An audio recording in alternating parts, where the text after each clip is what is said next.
네, 저희가 전 시간에 이제 SDLC라고 해서 소프트웨어 이제 개발 수명주기 제도를 봤고요. 뭐 돌아서면 잊어버리지만 그래도 또 말씀을 끊임없이 계속 드리면 되죠. 퍼포스.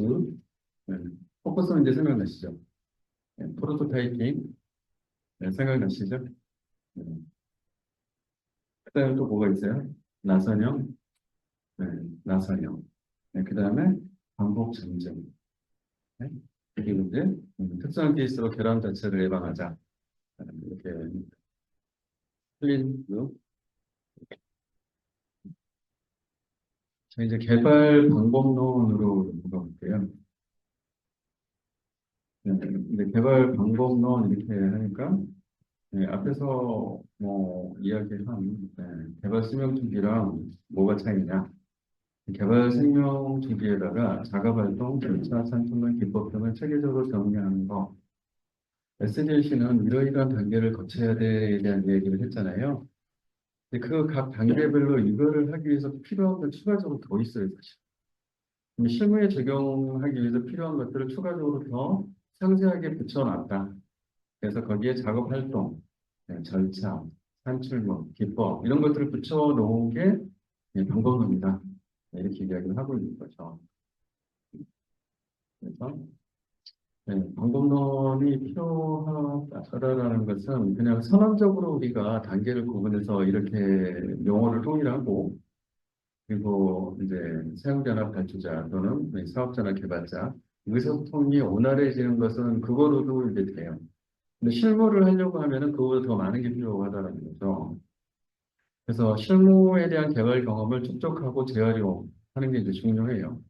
이게 중요한 이유는 해본 거를 잘 정리해서 그거를 누군가가 보면서 따라하기를 할 수 있잖아요. 그렇게 되면 어떻게 돼요? 생산성이 올라가요. 그러면서 이런 것들이 이제 표준화, 모듈화라고 하는 개념이 될 수가 있는 거죠. 그래서 우리는 과거에 해봤던 것 중에 이 프로세스가 가장 좋아. 그래서 우리는 앞으로는 이 프로세스를 누구나 다 따라서 할 거야. 그래서 조직의 표준이야. 이렇게 말하는 순간 표준화가 되죠. 그다음에 부분 부분 잘 되어 있는 프로세스나 또는 절차를 부분 부분 떼어내서 이걸 조립을 해서 쓸 수도 있잖아요.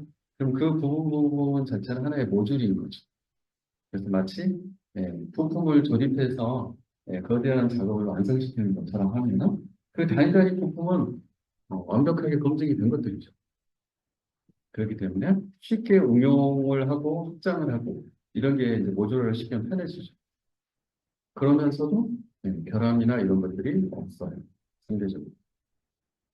그다음에 효과적인 프로젝트 관리나 그다음에 절차, 표준 용어 이런 것들은 의사소통 수단이 되고 그 단계별로 검증이나 종결 승인 이런 게 이제 가능이기 때문에 품질 확보에 훨씬 더 유리해진다. 뭐 이런 의미예요.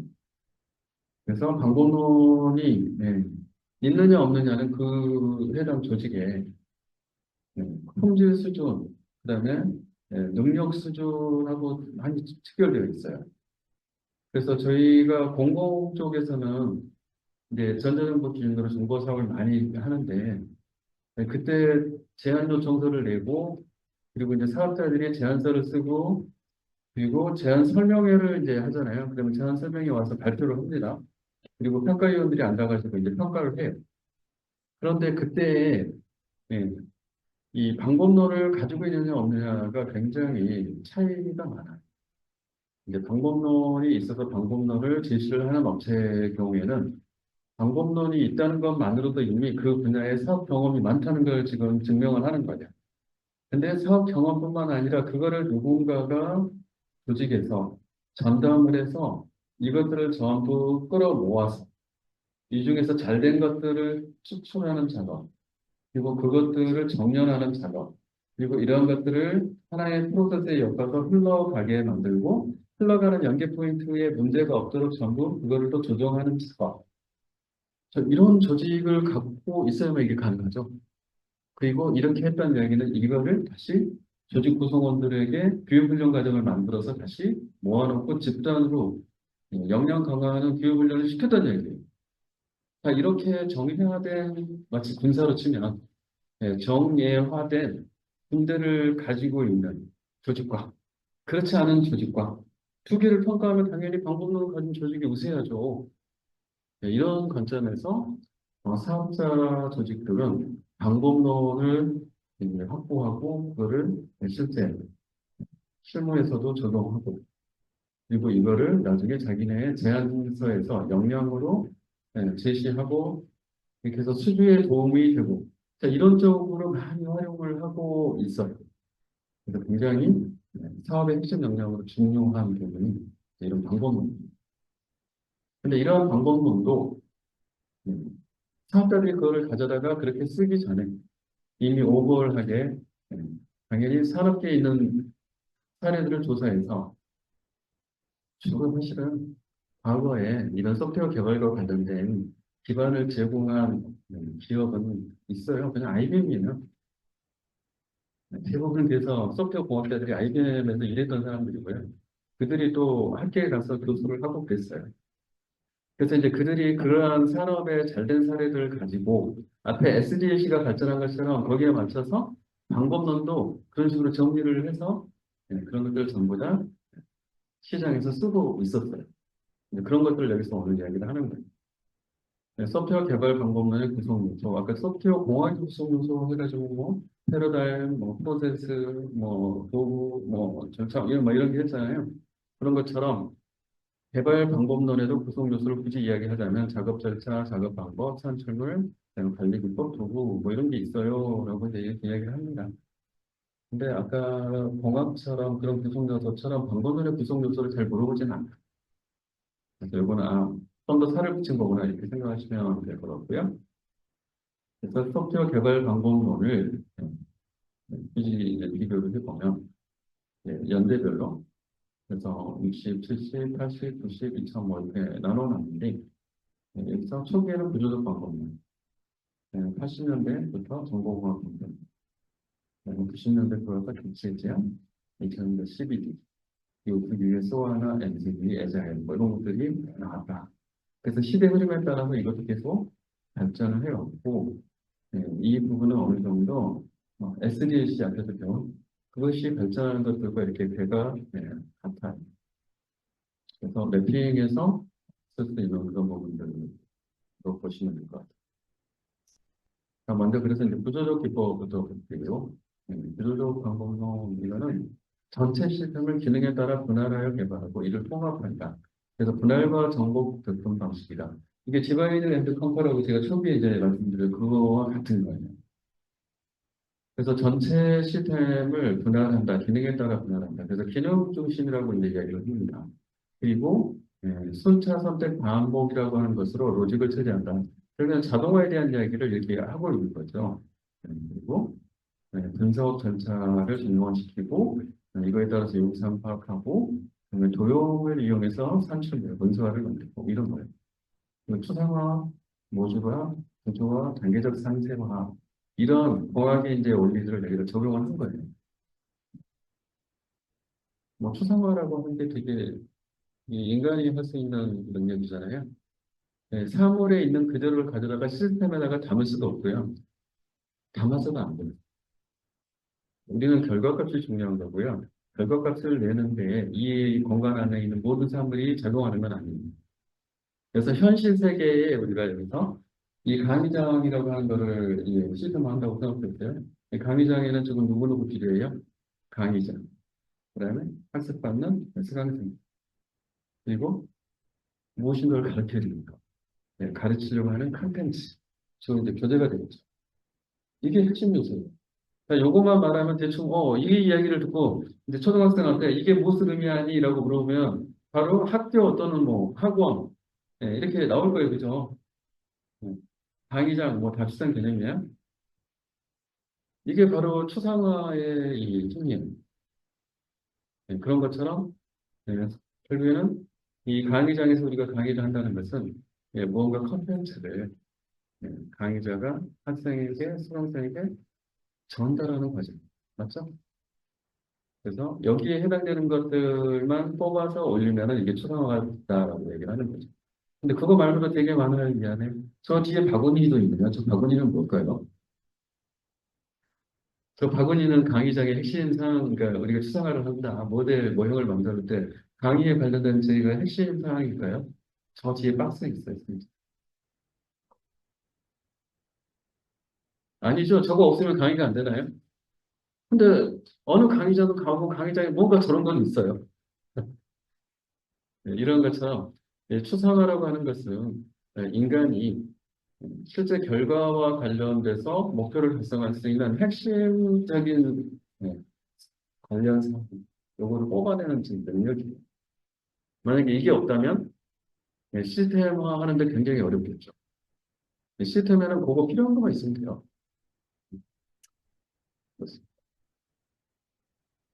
이제 구조적 방법론의 단계별, 분석, 설계, 개발. 자, 이건 지금 우리가 앞에서 봤던 컴포스의 단계를 그대로 가져온 거예요. 그래서 요 안에서 이제 앞에서 말한 분할과 정보, 하향식 기능 분해, 이런 것들이 있는 거고요. 그리고 여기 이제 분석 도구 이런 게 있는데, GFD 좀 90년대에 입사하신 분들은 자료 흐름도라고 이제 번역을 하죠. ERD 이런 게 아마 익숙하실 거예요. 결정관계는. 상태전도 아마 익숙하실 겁니다. 그런데 이런 것들이 이미 그때부터 정의되어서 있었던 거예요. 네. 그래서 저희가 이제 70년대, 80년대 이야기했잖아요. 이미 그때 다 나와 있던 거예요. 네. 그래서 이제 구조적 방법론은 기능 중심이다. 기능 중심인 이유는, 기능 중심인 이유는 초기에 컴퓨터 소프트웨어를 이용하는 방법은 기능 자동화에 있었다. 그래서 자동화에 집중하다 보니까 얘가 어떤 오퍼레이션을 하는지 기능 이거에 집중을 했던 거예요. 그런데 이제 점점 컴퓨터가 많이 쓰이고 전산화가 이제 수준이 높아지면은 이제 그것도 아니라는 거를 이제 이해하게 됩니다. 정보공학이 그다음에 이제 나와요. 방법론으로. 그래서 왜 정보공학이냐? 앞에 구조적 기법에는 정보가 있어요, 없어요? 정보라는 표현이 없죠. 이 구조는 기능 구조예요. 근데 여기 오니까 갑자기 정보가 나와요. 정보의 하위 단계에는 데이터라는 게 있습니다. 네, 그래서 저희가 사람이 하는 반복 작업을 자동화하는 것에 컴퓨터 시스템을 사용하면 끝내주더라라고 생각했던 것에서 벗어나서 좀 더 본질적인 부분에 접근하게 된다. 얘가 자동화돼서 막 뭔가를 돌리는데 행위를 반복하는데 행위를 반복할 때마다 뭔가 자꾸 따라다니는 그 뭔가가 바로 사실 데이터였어요. 네, 온 세상의 비즈니스는 전부 다 데이터입니다. 그리고 이 데이터를 어떻게 주고받느냐 이게 행위예요. 근데 우리는 그 행위에 집중했던 거예요, 컴퓨터를. 근데 행위에 집중할 게 아니라 데이터가 더 본질적인 것이었어라고 깨닫게 이제 되는 단계에 이르는 겁니다. 바로 이걸 저희가 이제 정보공학이라고 이야기를 합니다. 그래서 제임스 마티네이라는 학자가 이제 정보전략계획, 업무 영역 분석, 업무 시스템 설계, 시스템 구축. 저희가 경영 IT병에서 배웠던 ISP가 여기에 나옵니다. 이제 ISP 기원이 여기 있었구나. 정보공학에서 나왔구나 알게 되는 거죠. 그래서 먼저 전체적인 계획을 수립하고 나서 시스템별로 다시 분석, 설계, 구축을 해라. 라고 접근을 한 거예요. 이게 이제 정보공학 피라미드라고 이야기를 합니다.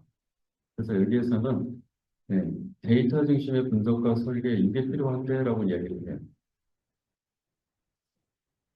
그래서 데이터를 먼저 모델링하고 그다음에 프로세스를 그다음에 잡아요.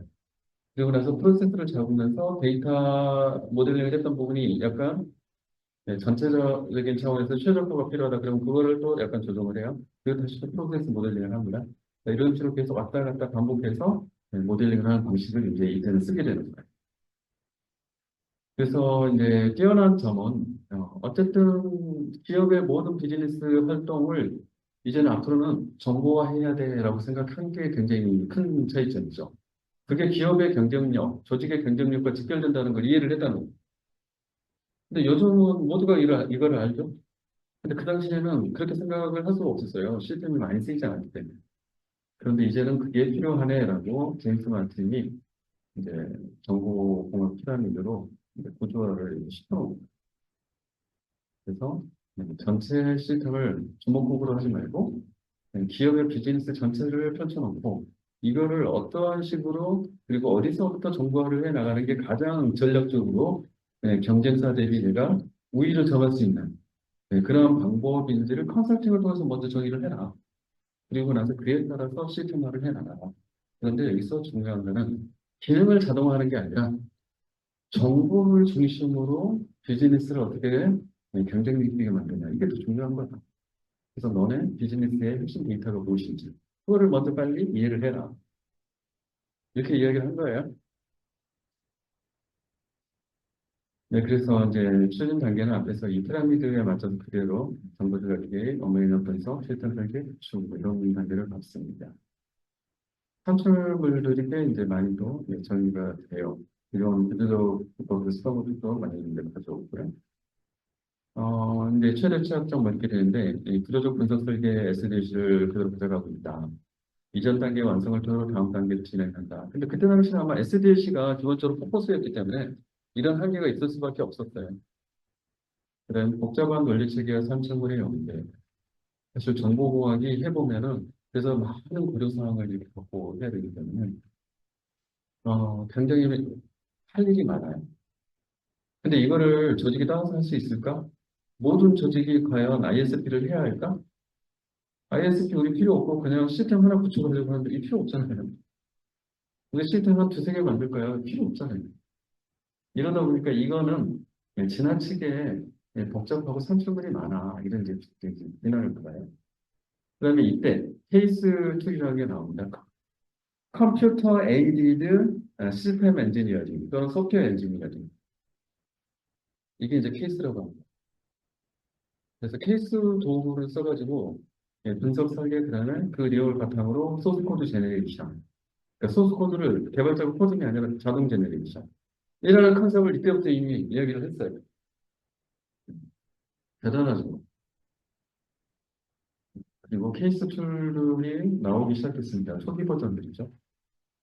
그런데 그 당시에 케이스 툴을 써보신 분들이 내가 그냥 날 코딩하는 게 빨라. 아시겠지만 무언가를 자동으로 제너레이션 하려면요. 이것도 일종의 메타 정보를 활용해서 매핑하는 과정이 이 툴이 갖고 있는 거거든요. 그래서 불필요한 중간 단계 데이터가 많이 생겨 있어요. 그러면 이것들은 전부 다 시스템의 성능에 영향을 주죠. 그리고 그 부분에서 결함이 발생하면 이거를 고치려고 하면 개발자가 못 고쳐요. 이 페이스 툴을 제공한 업체가 고쳐줘야 돼요. 그래서 이제 문제가 심각해지는 거죠. 이게 이제 정보공학이 실패했다라고 이제 하는 이유. 이런 복잡성, 그다음에 툴 지원의 한계. 근데 사상은 엄청나게 좋아요. 그리고 사용자의 이 비즈니스 관점을 기능 자동화해서 그게 아니라 정보가 전부 본질적인 것이야 라고 패러다임 수준이죠. 어찌 보면 그거를 시각을 확 돌려놨어요. 그래서 데이터 기반, 정보 기반의 모델링이라고 하는 부분들이 여기서 이제 나온 게 굉장히 큰 거다. 네, 다음으로 또 핵심적인 또 이제 방법으로 노력할 사람들 객체 제약이 나옵니다. 네, 요구 분석 설계 시험 등 소프트웨어 생명 기계 객체 제한 개념 뭐 이거는 전부 다 포커스가 계속 가고 있는 거죠. 객체 제한 개념을 접목시켜서 일관된 모델을 가지고 소프트웨어를 개발한다. 객체 제한이 뭔데? 나머지는 다 갖고 이거만 밖에 없죠. 네. 그래서 기존의 모델링은 프로그램은 자료 구조와 함수라는 것으로 되어 있었다. 그래서 자료는 통으로 되어 있고 함수가 이렇게 매달려 있었어요. 자료가 바뀌면 영향받는 함수가 가치가 존재되죠.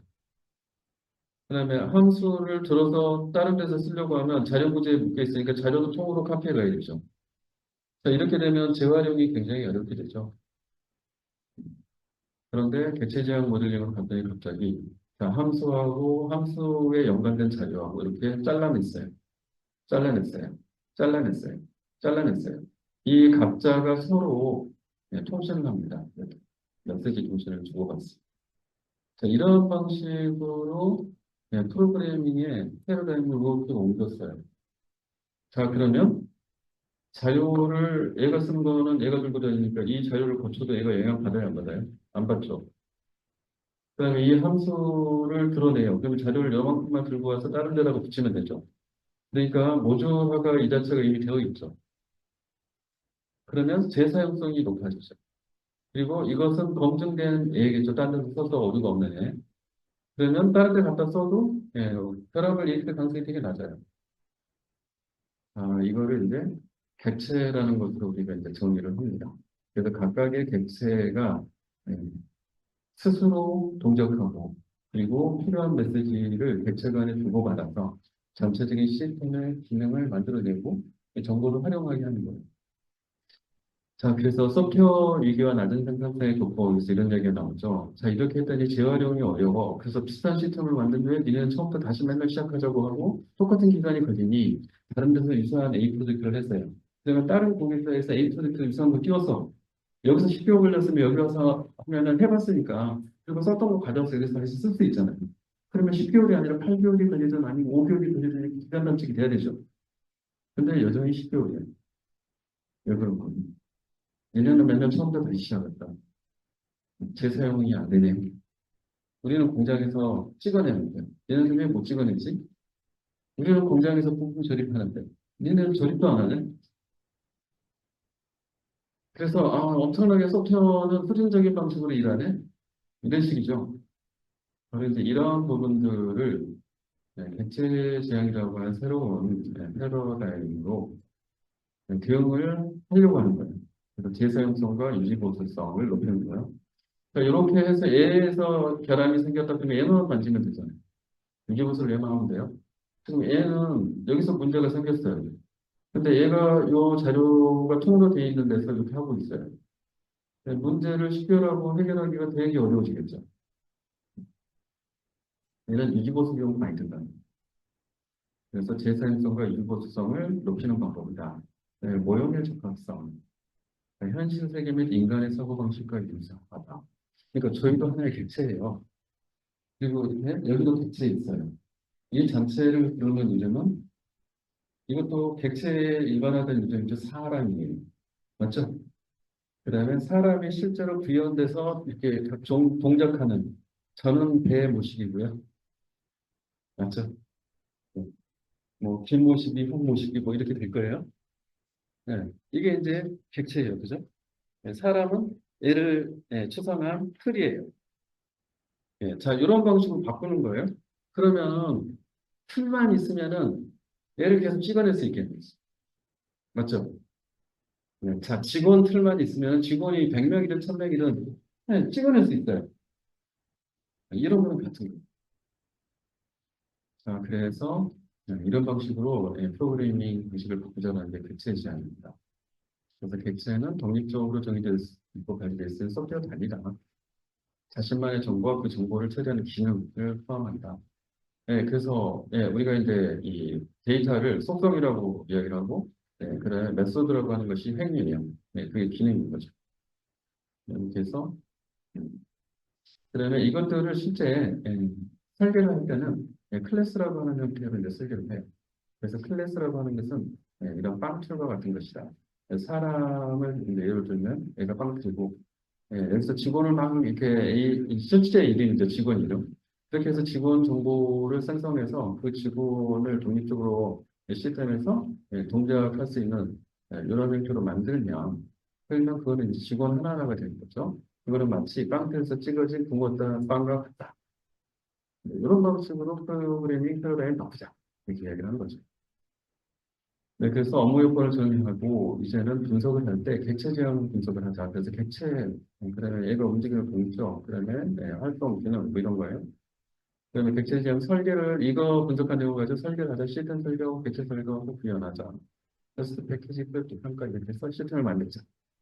이런 얘기를 이제 하는 거예요. 그래서 객체, 클래스, 동적 모델링, 시퀀스, 기능 모델링은 상태점.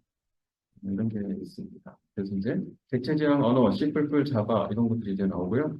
DBMS도 객체 지향 DBMS 이런 게 이제 나옵니다. 객체 지향 방법론에는 그래서 OSE, OMT, OOG 이런 것들이 초기에는 이제 있었어요. 그래서 야콥슨이라는 유명한 이제 대가가 오브젝트 오리엔티드 소프트웨어 엔지니어링 OSE의 이제 폴레임이죠. 유스 케이스라고 하는 거를 그런 방법을 제시를 했고, 그다음에 오브젝트 모델링 테크놀로지 OMT라고 해서 럼바우라는 이제 대가가 네, 객체 모델링, 동적 모델링, 기능 모델링 앞에서 모델링 방식에 바탕 이제 그런 것들을 제시를 했고, 그다음에 오브젝트 오리엔티드 디자인에서 설계 부분에 대한 문서, 이렇게 해서 다이어그램으로 이런 것을 표현하는 것은 도치라는 사람이 이제 제시를 했어요. 근데 이 각각이 객체 지향 방식에서 다 필요해요. 그래서 조금씩 조금씩 다 필요한 것들이니 이걸 합쳐버리자. 이거를 합쳤습니다. 그래서 유니파이드 한 거를 만들었어요. 그래서 유니파이드 프로세스인데 이거를 회사 이름이 내셔널이라는 회사가 만들었어요. 그래서 RUP, 내셔널 유니파이드 프로세스라는 걸 만들고, 그다음에 업계에 이런 걸 하면 이제 비영리 단체를 보통 만들어요. 그래서 오브젝트 매니지먼트 그룹 OMG라고 하는 단체를 만들고, 이 OMG가 이거를 표준화하는 작업을 합니다. 그래서 이거를 유니파이드 모델링 랭귀지, 그래서 UML이라고 하는 거를 얘네가 만듭니다. 그래서 이 UML을 이제 전 세계에 전파를 했어요. 그래서 개천지연 이후에 지금 여러분들이 프로젝트에 가보시면, 이제 전국 프로젝트다 그러면은 와가지고 강의를 할 때, 분석 설계하면 설계 단계 강의가 오죠. 그래서 산출물 내놔, 그럴 때 산출물에, 산출물 뉴스페이스 내놓으고요. 네. 그다음에 또 뭐 내놓고요? 시퀀스 내놓고, 시퀀스 내놓고. 그다음에 클래스 밸류인데요. 저 이런 거 내용으로 봅니다. 주로 보는 게 한 세 가지 정도 돼요. 이제 그런 것들이 전부 다 여기서 이제 나온 겁니다.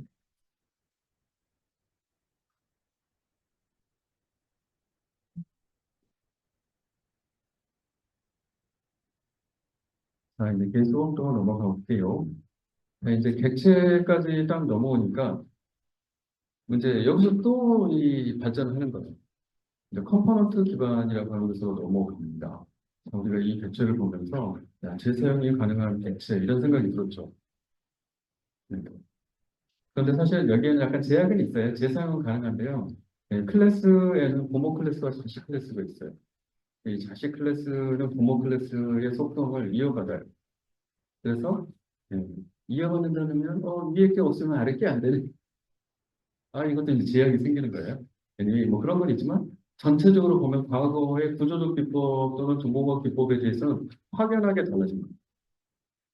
자, 그래서 이게 이제 제시가 되고 나니까 그러면 우리도 이제 조립할 수 있는 거야? 이렇게 이제 소프트웨어를 조립할 수 있는 거야? 네, 조립할 수 있다라고 얘기를 합니다. 그러고요. 컴포넌트는 부품이잖아요. 그래서 부품 기반의 이제 방법론이 제시가 됩니다. 독립적으로 개발된 소프트웨어 패키지다. 그리고 부품화되어 있어서 이 부품을 조립하면 완성된 소프트웨어가 되는데 이런 거예요. 자, 그래서 추상화된 이 그림을 보시면 이게 컴포넌트라고 하는 거고요. 이 컴포넌트는 고유한 기능이 당연히 있겠죠. 자, 이 기능을 쓰려고 하는 다른 컴포넌트가 있을 거예요. 그럼 그 컴포넌트는 여기 인터페이스라고 정의된 이거를 통해서 얘를 호출을 하고 그다음에 메시지를 주고받아요. 그래서 거꾸로 말하면 인풋 줄게 아웃풋 다운 이렇게 하는 거죠. 그래서 아웃풋을 이제 돌려주는 거는 어떻게 하냐. 얘가 인풋을 받는 애가 이 안에 기능이 있는 거예요. 모듈이 하나일 수도 있고 여러 개일 수도 있어요. 그래서 인터페이스는 외부에서 접근할 수 있는 펑션이다. 임플멘테이션은 그냥 이게 객체 클래스랑 같은 것이다. 라고 돼 있죠. 이 안에 쓰지 않고서 어떤 객체장의 객체가 있는 거야. 그래서 하나로 예를 들어서 부품화가 되면 하나가 있는 거고요. 두 개 이상을 합쳐서 부품화를 할 수 있도록 그러면 두 개 이상 있는 거예요. 그래서 이 임플멘테이션은 여기서 표현은 임플멘테이션이지만 실제로 객체나 클래스다. 그래서 식별 가능성, 취업 가능성, 교체 가능성, 고정성, 기록되는 서비스 이렇게 되어 있는데요. 컴포넌트는 다른 것들과 명확히 구별돼야 돼요. 자동차로 보면 자동차 부품 중에 대표적인 타이어예요. 자, 타이어가 다른 거랑 구분이 되어야 되죠. 독립적으로 들어와야 되니까 안 되면 안 되죠. 구별됩니다, 당연히. 추적 가능성. 타이어는 타이어라고 바퀴라고 정확히 정체성이 있어요. 그죠? 그리고 얘가 어떤 차체에 붙든지 금호 타이어 예를 들면 또는 소형 타이어, 중형 타이어, 대형 타이어 어디다가 갖다가 붙이는 호환성만 있으면 붙인 다음에 그 바퀴가 누구 거고 뭐 사이즈가 뭐 어느 거고 이 표준화된 사이즈죠. 그게 무엇인지 다 식별이 돼요. 맞죠? 네, 그 이야기는 뭐예요? 추적이 된다는 이야기예요. A사 고모 타이어, B사 넷센 타이어 하면 그것들이 지금은 다 어디서 어느 대지에서 어느 차량에 탑재가 될까? 이제는 정보가 다 추적이 가능하죠. 교체 가능성, 차체에 영향 주지 않고 바퀴만 바꾸고 싶다 그런 바퀴를 가볍게 쉴 수 있죠. 네, 그 다음에 서비스의 고정성. 자, 물리적 구현에 관계없이 인터페이스를 통해서 접근 가능하다. 이게 뭐예요? 바퀴가 소형, 중형, 이렇게 예를 들면 대형. 이 바퀴에 표준이 있고 그 표준에 맞는 바퀴는 어느 차이를 갖다 달아도 무조건 동철돼요. 혹시 안 되는 거 보셨어요? 안 되는 제품 불량제품이다. 무조건 돼야 된다. 네, 그래서 물리적인 구형과 관계없이 거기에 장착되는 부분을 우리가 인터페이스라고 하잖아요. 그래서 바퀴를 거기에 장착할 수 있는 접점이 있는 거예요. 그 접점이 전부 다 표준화되어 있고요. 호환성이 있는 거예요. 그것 때문에 어느 차이 갖다 달아도 이거 작동하는 거예요. 그다음에 기록되는 서비스. 자, 여러분들은 각각의 타이어별로 그 회사에 가보면 또는 타이어를 파는 전문점에 가보면 그 타이어의 스펙, 사양이 쫙 기술되어 있죠. 그리고 여러분들은 그걸 보고서 내 차에 맞는 걸 찾을 수 있어요. 마찬가지로 소프트웨어 컴포넌트도 어디선가 그런 정보를 제공하지 않으면 컴포넌트가 있다는 나라에 갖다가 조립해서 소프트웨어 만들 거잖아. 맞죠? 그래서 기록되는 서비스, 문서화되어 있어야 합니다. 그래서 뭐 비즈니스 컴포넌트, 테크니컬 컴포넌트 이런 얘기는 요즘 뭐 이런 얘기 잘 안 해요. 성수도별의 경영진 프로젝트도 요즘 이런 얘기 잘 안 합니다. CBD는 자 컴포넌트 이야기가 나왔고요. 거기에 베이스드 디벨롭먼트, 컴포넌트를 기반으로 한 개발 이런 거죠. 비로소 이제 조립 이야기를 하려고 합니다. 그래서 컴포넌트 단위로 개발 조립 유지 보수를 하려고 하는 게 방법론이에요. 생산성, 변경성, 관련성, 재산성, 고품질. 자, 이런 특징들이 당연히 보장되는 거 보이시죠? 진짜 요즘 혹시 최신 나오는 자동차들 에, 사보셨어요? 나 1, 2년 이내에 생산된 자동차 샀다. 또는 타봤다. 네. 동료가 최신 제네시스 8을 사가지고 타봤거든요. 너무 좋아. 진짜. 옛날 구석들이 핸들 뭐 뒤에 막 계기판 이런 거, 다 옛날 이런 게 아니고요. 그냥 대시보드 그 LCD, LED 판넬이 쫙 달려있어요. 그리고 이 안에 차량의 지금 주행 상태나 그 다음에 내비게이션 뭐 다 떠요. 심지어는 이거요. 이 보이스 인식을 해요. 그 다음에 차를 그 시동을 걸 때도요. 얘가 지문 인식을 해요. 그러니까 지문이 없으면 그 차량을 훔칠 수가 없는 거예요. 그다음에 이 어디 가자 이런 것도 말로 딱 보이스로 하면은 내가 말을 알아듣고. 근데 심지어는 운전자가 한 명이 아닐 수 있잖아요. 그러면요 운전자별로 이게 세팅돼요. 그다음에 차량 운전석과 조수석이 타는 사람이 주유한 사람이 다 다르죠. 그럼 그 사람에 맞춰서 이 신체 사이즈가 다 틀리잖아요. 그러면 딱 그거를 한번 딱 잡아놓으면요. 그다음부터 그 사람이 타서 그걸 딱 조정하지 않으면 기존 버전대로 그대로 딱 애가 맞춰져요. 요즘 차들은 운전자가 타려고 몰리려면 운전석이 뒤로 짜르르 밀려가는 것이. 그런 다음에 운전자가 타고 나면 짜르르 앞으로 붙어요. 그리고 이 사람이 신체에 맞게 뭐 이 차들은 이 신체 있잖아요. 요거 위치가 딱 조정이 돼서 맞게 돼 있어요. 근데 조수석도 마찬가지잖아요. 그래서 조수석도 그렇게 돼요. 네, 이거 말고도 굉장히 많은 기능이 있습니다. 여러분들이 관심 있으실 만한 스마트 크루즈나 오토 크루즈. 이거는 뭐예요? 지가 알아서 자동으로 운전대 조절하는 지가 운전하는 거죠. 이것도 되고. 이 모든 게 다 그 부품을 조립한 거거든요. 그래서 소프트웨어 비용이 요즘 차량의 비용의 70%라고 하더라고요. 그래서 자랑을 합니다. 그 양반이 저 아래쪽에 사는데요. 옛날에 기존 차를 몰고 거기까지 가면은 5시간 운전을 해야 되는데요. 가다가 죽겠대요. 혼자서 운전을 하면. 근데 이제는 고속도로에 올라가잖아요. 그럼 오토페달을 놓고 그냥 발은 여기 페달에서 당연히 떼야죠. 떼고 일단 발이 편해져요. 그러면 손도 뗄 수 있대요. 쓰대가 문제가 없는데 안전상 혹시 예, 긴박한 상태가 있을 수 있으니 손을 일단 떼지 말고 그냥 핸들에 붙여놔라. 뭐 이렇게 가이드가 되어 있대요. 근데 그렇게 가니까 알아서 지가 이 간격 조절도 하고 속도 조절도 하고 그러면서 쪼르르 가니까 과거에 운전은 고역이었는데 이제는 자기는 이렇게 문제가 없는데 긴급 상황만 대비하면 되고 나머지는 이제 온 가족이랑 이렇게 잡담을 하면서 간다는 거예요. 그래서 자, 조금 있으면 아예 운전대가 없는 애가 나오겠다. 그런 얘기 들어보셨죠? 컨셉하는 운전대가 없잖아요. 자, 부품화라고 하는 것들과 표준화라고 하는 것들과 그다음에 부품 간의 조립을 통한 호환성 자, 이런 것들의 궁극적인 모습은 바로 자율 형태로 스스로 상호작용하는 형태로 갈 수도 있다는 거예요. 근데 소프트웨어를 개발하는 데에서도 이런 부분이 지금 계속 고민되고 있는 모습입니다. 또 방법론을 통해서. 자, 그래서 표준 기술, 뭐 EJB, 그다음에 MS 컴플러스 이런 얘기 들어보셨죠? 요즘은 이제 잘 이야기나. 요즘은 전부 다 파이썬 이런 거 이야기하고 있죠. 음. 그래서 CVD로 가면 이제 컴포넌트를 먼저 만들어놔야 그걸 조립할 거잖아요. 그래서 CD와 컴포넌트 베이스 디벨롭먼트가 두 개가 구분이 됩니다.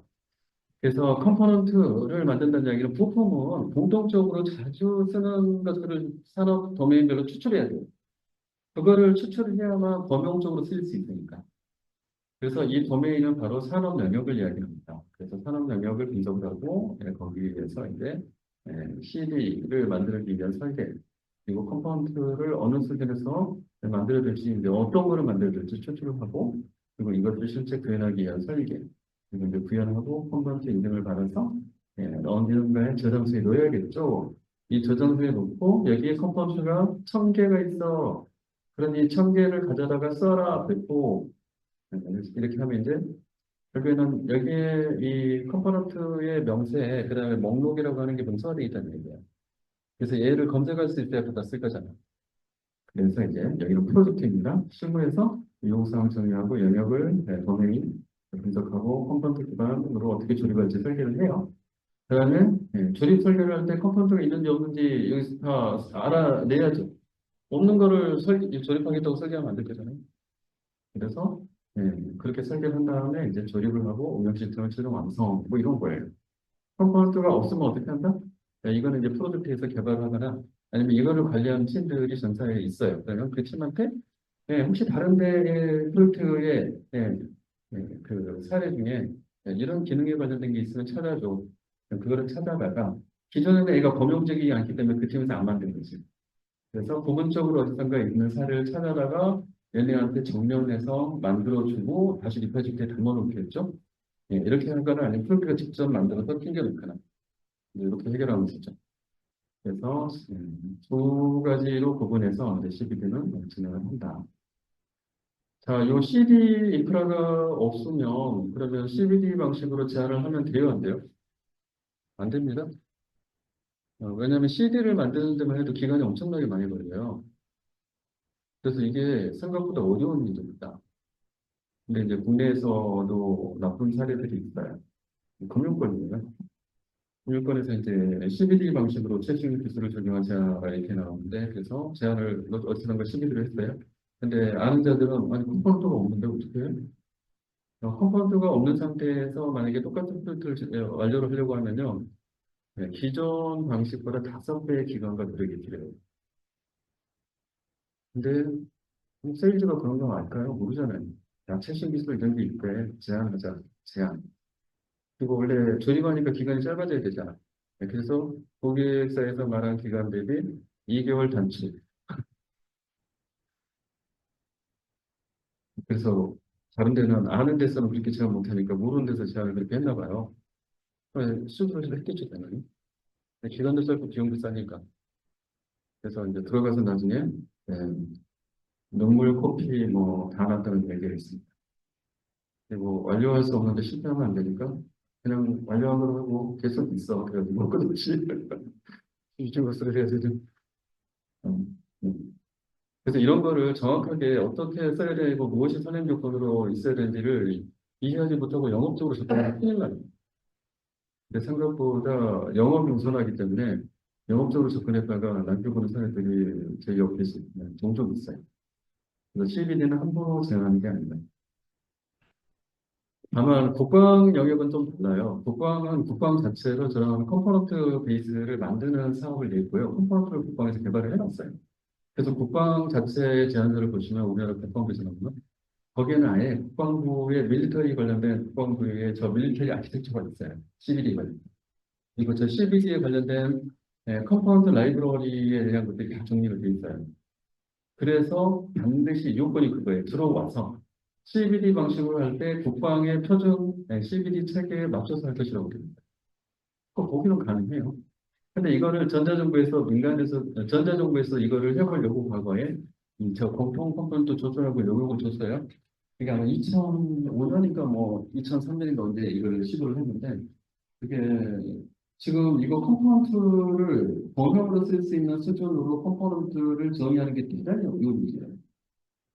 그래서 그 사업이 끝나고 컴포넌트가 정의가 되어 있었지만 사장됐어요. 쓸 수가 없어요.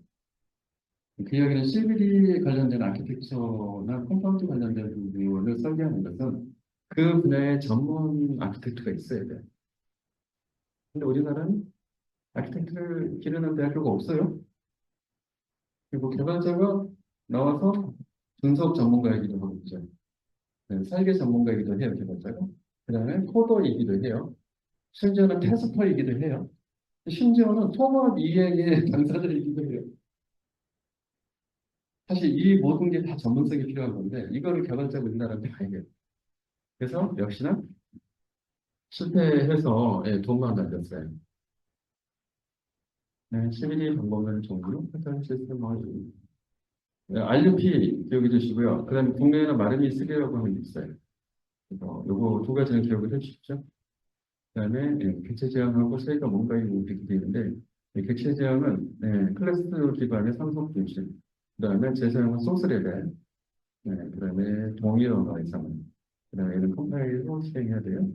근데 CBD는 부품이기 때문에 자, 인터페이스 중심 개발이에요. 제 인터페이스를 내가 포함만 하면 되는 상황이니까 그것만 알면 되는 거예요. 그다음에 재사용 레벨은 바이너리 레벨이에요. 소스 레벨이 아니에요.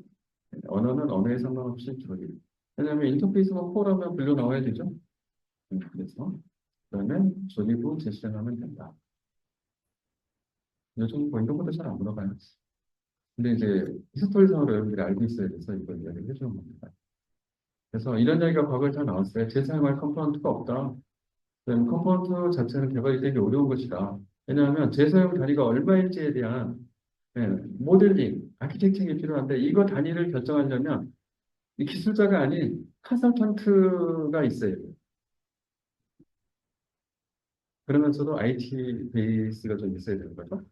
근데 그런 인력을 찾기가 너무 어려워요. 그다음에 컴포넌트 관리가 안 된다. 비록 컴포넌트를 그렇게 해서 쓰겠다라고 해서 에셋화 해가지고 프로젝트에 담아놨는데 이거를 가져다가 프로젝트에서 쓰세요라고 전자에 공표를 하고 이거를 갖다 쓰시면 연간 절감 효과가 몇백억이나 막 이런 통계를 내놓고 그래요. 그런데 프로젝트에서 이거를 가져다가 쓰지를 않아요. 왜 그런 걸까요? 지금 보면 당연히 갖다 써야 되잖아요. 기간도 단축되지. 그다음에 이미 개발할 거 잔뜩 만들어 조립만 하면 되지. 그다음에 품질 이슈도 상대적으로 없어요. 다 다니다니는 완벽하게 결함 없게 검증된 것들인데. 근데 그래서 왜 가져다 쓰죠? 음, 크게 말씀드리면 잘 안 되겠어요. 파일은 부품화돼 있으니까 부품 단위를 빠르게 이렇게 줄여서 하면 되죠. 뭐 그럴 수 있어요. 좀 더 근본적인 이유는 뭘까요?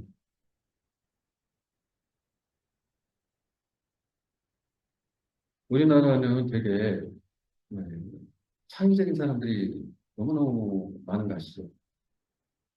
그래서 모든 발주처에 가서 요구사항 수집을 하는 과정에서 보면은 그 발주처의 요구사항이 다 독특하고 의외죠. 그리고 자기들은 그렇게 일을 해야 된다고 주장해요. 자, 그러면 공통 컴포넌트를 개발해냈을 때 이들과 맞을까요? 안 맞을까요? 안 맞아요. 그런데 모든 발주처, 유사 도메인에 있는 발주처의 모든 발주처가 그 주장을 하면 그러면 이들의 평균값을 추출해다가 만든 컴포넌트는 맞는 데가 있어요, 없어요? 아무 데도 안 맞아요. 그러면 이 컴포넌트를 쓸 수 없는 거예요. 누가 바뀌어야 돼요? 컴포넌트가 바뀌어야 돼요? 아니면 이들이 자, 업무는 인풋을 넣었을 때 아웃풋이 나오면 됩니다. 중간에 일하는 방식에 대해서는요, 그 뭐라 그러죠? 비용은 낮고 품질은 좀 가성비가 높은 걸 그냥 쓰면 돼요. 근데 가성비 높은 게 아니라 내 마음에 맞는 걸 써야 된단 말이에요. 이 내 마음에 맞는 걸 쓰고 싶어 하는 게 이거의 저의 요소예요. 자, 내 마음에 맞는 대로 하면 표준화가 돼야 안 돼요? 그럼 불가능해요. 근데 우리나라 같은 경우에는 문화 자체가 다른 데랑 똑같은 거를 하면은 내가 아무것도 안 한 게 돼요. 그래서 성과가 없다고 생각해요. 그래서 무엇인가 다르게 하고 우리 조직에 뭔가 맞췄다라고 주장을 해야 성과 인정을 받는 이상한 분위기가 있어요. 제가 IT 거버넌스에서 이야기했죠. 포춘 500대 기업이 갖고 있는 IT 상위 원칙이 뭐라고요? 우리는 절대 인하우스 개발하지 않는다. 패키지 갖다 쓴다. 4년이 지나면 무조건 버리고 새로운 패키지로 갈아탄다. 왜냐하면 그 사이에 비즈니스 패러다임이 바뀌고 그러면서 비즈니스 프로세스가 진화했기 때문에 기존 걸 계속 규정하면 우리는 경쟁에서 진다는 거예요. 그래서 더 진화된 프로세스를 갖고 있는 업그레이드된 패키지를 가져다 그냥 쓰겠다. 이게 제일 싼 것이다. 근데 이걸 인하우스 개발하면 어떻게 된다고요? BP 프로세스 대비 떨어져요. 그리고 이 인하우스 개발을 계속 유지 운영 보수하고 새로운 거를 업그레이드할 이 조직이 그만큼 크게 있어요. 근데 이 조직은 뭐예요? 하나의 제품밖에 안 하잖아요. 그런데 패키지 만드는 업체는 어때요? 전 세계 수백 수천 개의 업체를 대상으로 팔고 있잖아요. 네, 그러면 이 조직의 생산성이 패키지 업체의 생산성 대비하면 이 조직의 이 조직만의 제품을 유지하고 있는 이 조직의 팀은 단가가 비싸요, 싸요? 패키지 업체의 개발팀에 비해서 수백 배 비싸요. 그러면 그 조직은 경쟁 대비해서 원가 측면에서 엄청나게 딸리죠. 불리한 거예요. 그런데다가 선진 프로세스가 담긴 걸 업그레이드를 쉽사리 못해요. 이런 이유 때문입니다. 한반도도 마찬가지겠죠. 그래서 기업의 이 거버넌스라고 하는 것은 이 불필요한 것들에 대해서 커스터마이징, 나만의 것을 만드는 게 아니에요. 내부 프로세스는 가볍고 그다음에 표준화된 범용 프로세스를 써야 되는 거고요. 이거를 통해서 생산되는 그 제품이 소비자, 사용자 향으로 커스터마이징 돼 있어야 돼요. 이렇게 만들어야 돼요. 그거는 소프트웨어 공학 응용해서 다시 가시면은 그게 남아요. 이게 매스 커스터마이제이션이라고. 이거는 이제 소프트웨어 응용에 가보면 나옵니다. 인더스트리 4.0 이런 얘기 하면서 그게 나와요. 그런 쪽으로 가겠다. 네, 여기까지 보시고 10분 시작하는 것 같습니다. 네, 이렇게 어두운데도 안 주무시네. 들리지 않으세요? 네. 원래 제가 이 타임에는 그냥 쉬는 시간 20분 정도를 드려요. 왜냐하면 다들 힘들고 졸려하시니까. 근데 우리가 앞에서 써먹었잖아요. 점심 먹고. 그래서 10분만 할게요. 네, 그렇게 하시죠.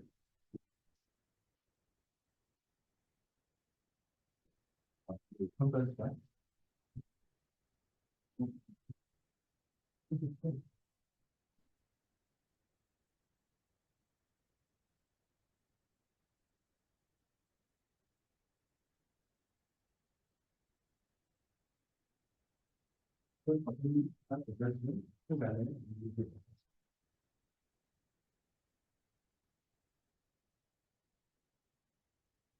지금 수준에서 여러분들이 학습하실 때는 전체 수준을 자꾸 보는 연습을 하고 있기 때문에 디테일 문제를 보면 어떤 식으로 지금 상황이 어려워요.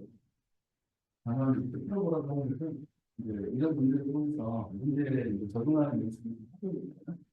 이해되시죠? 그래서 너무 막 내가 핑계핑계 요거는 뭐 이런 문제들을 고민하지 마세요. 그냥 결과를 시간 동안 보고 찾아가지고 결과를 보시고 아 이거는 이게 되겠구나. 이렇게 일부 고치면 좋을 거거든요. 아셨죠? 네. 10분 시간 정말 정말 있습니다.